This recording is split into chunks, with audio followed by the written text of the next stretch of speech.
మాటలు చెప్పిండ్రు, వచ్చిండ్రు, కుర్చీలో కూర్చున్నారు, కొద్దిగా ప్రజలను అక్కడనో ఇక్కడనో ఆగం పట్టించిండ్రు, ఓట్లు తెచ్చుకున్నారు, సీట్లు కొట్టిండ్రు, గద్దె మీద కూర్చున్నారు. గద్దె మీద కూర్చొని కూర్చున్నారు కానీ నడపస్తలేదు. అందుకే ఏం చేయాలి మరి? కేసీఆర్ను బద్నాం చేయాలి.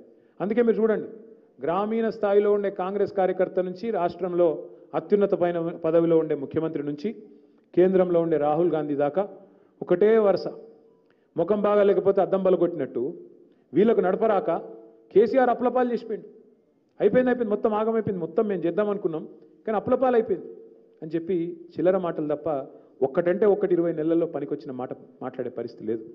మరి ఆ చిల్లర మాటలు మాట్లాడే, అప్పుల మీద తప్పుడు కూతలు కూసే కాంగ్రెస్ పార్టీకి నిన్నగాక మొన్న పార్లమెంట్లో సమాధానం లభించింది.